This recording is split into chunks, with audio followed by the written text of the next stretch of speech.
periodismo investigativo. Representante del Centro Democrático Departamento del Meta, doña Jennifer Arias, muy buenos días.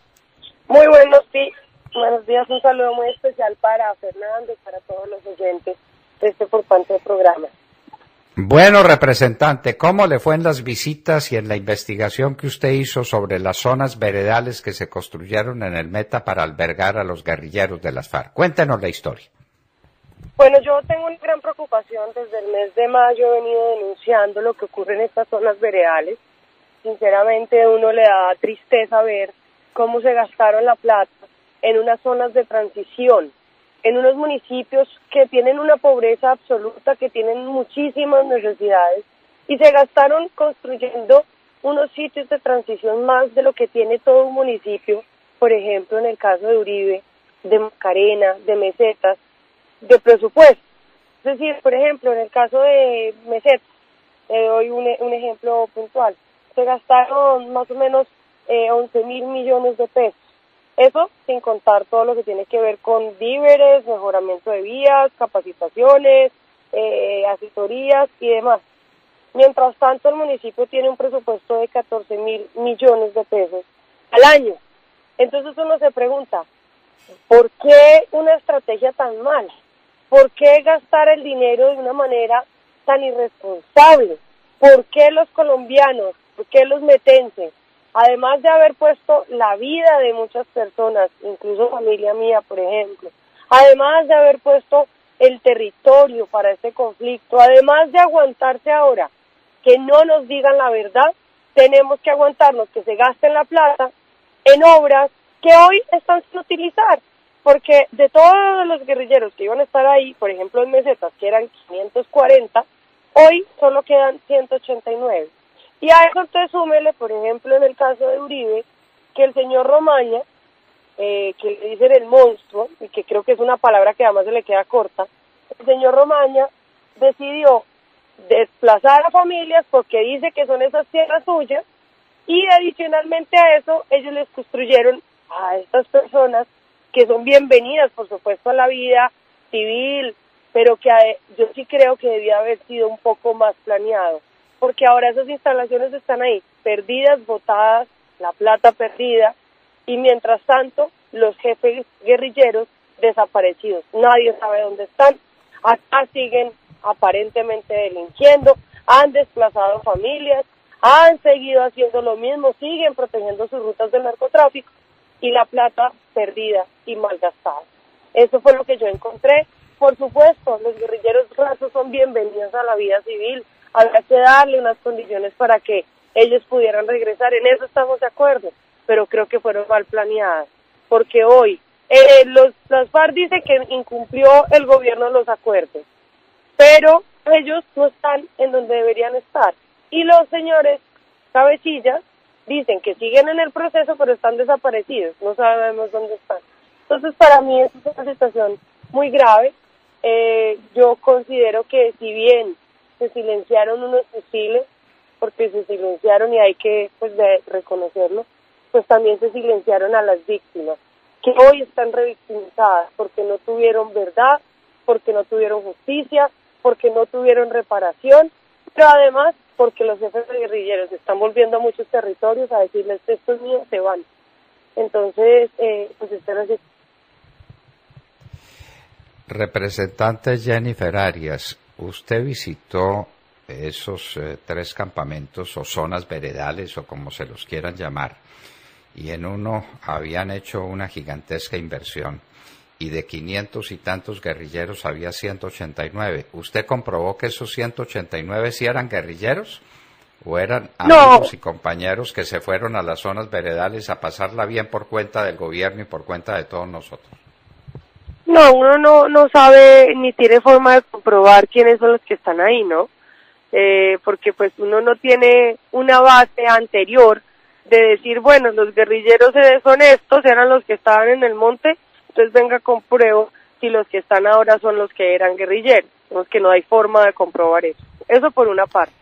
Y por la otra parte, que lo que se dice es que los guerrilleros que se desmovilizaron eran los que de una u otra manera no les servían a los guerreros. Es decir, los que se quedaron allá, pues son los fuertes, los combativos, los que son expertos en armas, en explosivos, en el tema del tráfico de armas y por supuesto del narcotráfico, y los que salieron fueron mujeres, los jóvenes, las mujeres que están enfermas, personas mayores, los embarazadas. Sí, digamos que lo que se dice en esos territorios, que pues les creo porque son las personas que sí conocían a quienes delinquían en sus territorios, es que los que han controlado el territorio no fueron los que se entregaron. Bueno, doña Jennifer, uno de esos campamentos costó 11.000 millones de pesos. Los otros dos, ¿cuánto costaron y cuántos guerrilleros hay en cada uno? Bueno, más o menos en promedio fueron entre 13.000 y 11.000 millones. El de Mesetas costó 11.000, el de la Macarena costó 13.000 y el de Uribe costó 14.000. En Mesetas pues decían que se iban a concentrar 540 guerrilleros, de los cuales solamente hay más o menos 189. En Vista Hermosa decían que iban a estar 296 y hay solamente 130. Y eso nos da más o menos un porcentaje de ocupación del 34%. A mí me parece que fueron unos procesos, digamos, mal concebidos, porque ¿dónde están esas personas? Es decir, listo, se fueron porque quisieron volver con sus familias, porque ellos ¿dónde están? ¿Quién nos garantiza que no volvieron a delinquir, que no volvieron al monte o que no salieron a las ciudades a hacer ahora no milicia campesina, sino milicia en la ciudad? ¿Dónde está el seguimiento que se les está haciendo? Esto no era simplemente traerlos del campo, dejarlos en un campo de transición y que ellos se fueran y no hacerles un seguimiento, porque esas personas también necesitan un acompañamiento para que no vuelvan a ese sitio, para que no se sientan amenazados. Yo conozco muchos casos de personas que se fueron a sus sitios de transición y después los obligaron a volver al monte y ellos no quisieron volver y entonces tuvieron que huir y hoy están escondidos. Entonces, ¿dónde está la responsabilidad de haber seguido el proceso? El proceso no se acaba solamente cuando salen a un sitio de transición. El proceso se acaba identificándolos, haciéndoles seguimientos, dónde están, qué están haciendo, cuál es su proyecto de vida, está estudiando, va a trabajar, se reencontró con su familia. Eso sí es un acuerdo, eso sí es un proyecto de vida para unas personas que de una u otra manera estaban secuestrados en el monte por las FARC. Ahí hay muchos representante jóvenes, señor. En esas zonas veredales o campamentos o como se las quiera llamar o zonas de concentración, el gobierno le llevaba comida a los guerrilleros y les daba asistencia médica y les daba inclusive formas de diversión para ellos y para sus familias. Cuando usted visitó esos campamentos, ¿eso subsistía? ¿Les llevaban la comida gratis y les tenían el médico gratis? ¿O eso ya se había acabado? Y entonces la pregunta es, ¿de qué están viviendo los guerrilleros que persisten en estar en esas zonas llamadas de transición? Yo no pude observar si eso seguía ocurriendo o no. Sé que durante un tiempo pues les llevaban alimentación, pues porque igual esas personas que salen del monte, que no saben qué van a hacer, cómo construir una nueva vida, pues no tienen forma de subsistir. Si yo no puedo decir, los vi que les estaban entregando, no lo puedo decir. Lo que dicen es que sí, que siguen teniendo pues su alimentación, pero eso dicen unas personas. Ellos, muchos dicen, nosotros nos fuimos porque ya no nos estaban brindando nada y nosotros tenemos que pues obviamente persistir. Entonces, pues la pregunta es, ¿quién está haciendo realmente el acompañamiento de este proceso? ¿Quiénes son los encargados de saber cuál es la situación de las personas que se desmovilizaron con este proceso? ¿Cuál es la situación real de los jefes guerrilleros? ¿Dónde están? ¿Qué están haciendo? ¿Por qué hay personas que hoy en la fiscalía tienen denunciado al señor Romaña por un desplazamiento de este año, de mayo de este año, y hoy no sabemos dónde está el señor Romaña? ¿Por qué se tienen jefes guerrilleros que se tienen investigaciones de que siguen delinquiendo? ¿Por qué los organismos que han estado vigilando este proceso desde que arrancó no nos dicen dónde están y por qué no los contactan y por qué se fueron? ¿Dónde está el señor Iván Márquez? Es importante, el gobierno que llega es un gobierno que está recibiendo esta problemática, que no es su culpa. Tiene que empezar a hacer el proceso de revisar qué es lo que está pasando y cómo lo vamos a seguir solventando. Pero si el que pasó tiene la gran responsabilidad de decirnos, porque no solamente si usted salió ahora es expresidente y ya no digo nada más, y me fui para Miami y ahora estoy en mi apartamento leyendo el periódico. Tiene la responsabilidad con un país de decirnos qué es lo que estaban haciendo. Tiene la responsabilidad quienes estaban encargados de decirnos por qué se gastaron esos recursos en municipios donde la inversión fue superior al presupuesto del municipio en todo el año. Municipio que con esa plata hubieran terminado la vía de comunicación, que le hubiera servido más a ese municipio para evitar la violencia, para evitar las distancias tan largas, vías en pésimas condiciones, que hacer un campamento que en 6 meses iba a dejar de utilizarse.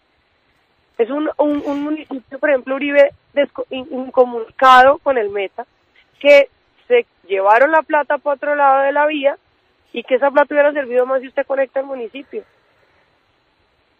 Entonces, representante Jennifer Arias, ¿qué comprobó usted a esos guerrilleros que estuvieron allá en las zonas veredales, así llamadas? ¿Qué les enseñaron? ¿En qué los capacitaron para volver a la vida civil? ¿Les dieron clases de carpintería, de latonería o les enseñaron qué para que pudieran volver a la vida civil?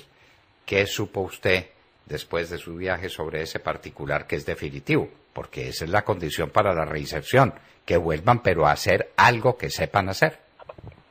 Mire, yo creo que aquí uno tiene que hacer un trabajo un poco más personalizado con ellos, porque yo siento que muchos de ellos tenían miedo y por eso se fueron, tenían miedo de que los obligaran a regresar al monte. Otro tanto esperaron, pero no recibieron o no fueron satisfechas sus expectativas, ¿sí? Es decir, ellos esperaban que el gobierno no solamente les dijera, oiga, venga, lo capacito en cualquier cosa para que usted pueda salir a su vida, sino que le dieran algunas herramientas para hacerlo, ¿cierto?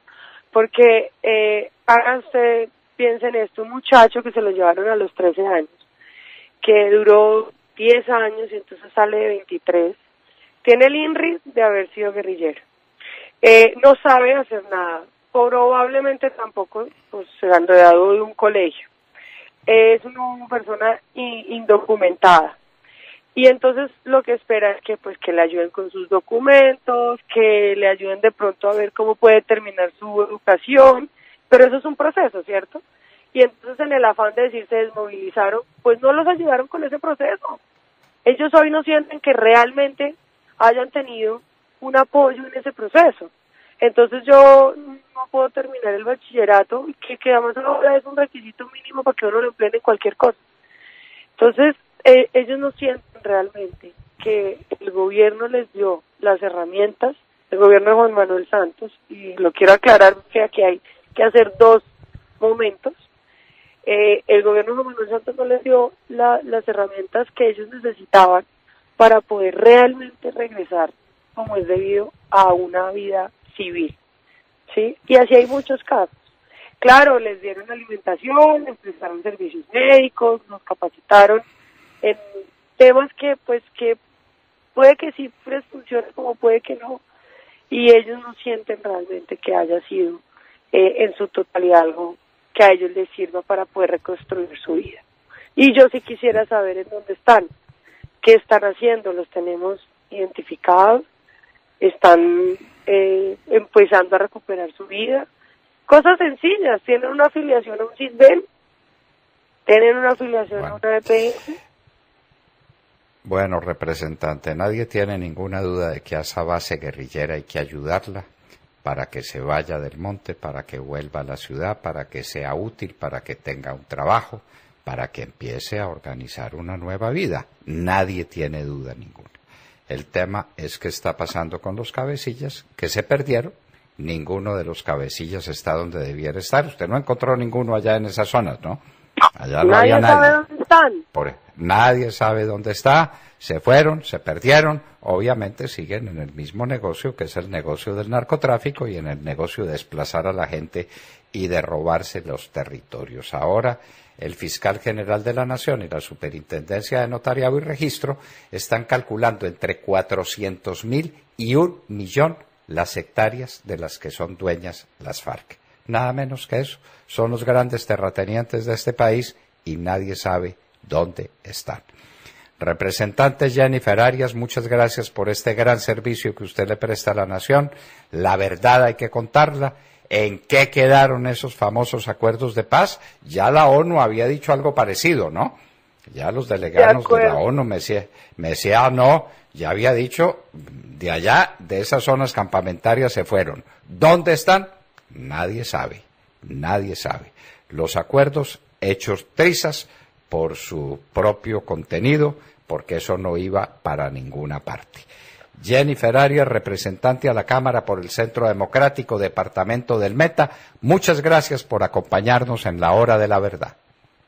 No, muchísimas gracias a ustedes, aquí siempre prestos para servir y pedirle de verdad al gobierno, a la base guerrillera, que nos permitan siempre conocer la verdad, y a los jefes, cabecillas de las FARC, que no nos manden cartas diciendo que ellos siguen el proceso, que den la cara, que le pongan la cara al pueblo colombiano, al que engañaron diciendo que ellos sí querían este proceso. Eso no es con cartas, eso es poniendo la cara y explicando, por ejemplo, por qué hoy hay 25 familias en Uribe Meta desplazadas por el señor Romaña, que dice que es el dueño de esas fincas donde están estas familias. Que nos den la cara, así como este país a punta de impuestos les ayudó, permitió que les pagaran y les hicieran todo lo que ellos quisieron, que les dieran todo lo que ellos pedían. Asimismo hoy este pueblo le exige que, como permitimos que llegaran 10 allá al Congreso de la República a decir que son un partido político, que esos mismos señores que están allá sentados en el Congreso den la cara y nos digan dónde están sus amigos de las FARC, que nos digan y que ellos respondan por esas personas que hoy siguen delinquiendo y que eran sus compañeros y que fueron quienes negociaron para que estén sentados hoy en el Congreso de la República, porque no es justo que estén sentados allá mientras sus amigos siguen delinquiendo. Y entonces, ¿dónde está la responsabilidad del hoy llamado partido político de las FARC? Así que sí creo que también el partido político de las FARC debe tener aquí una responsabilidad y ponerle la cara a los colombianos. A ustedes muchísimas gracias, muy amable.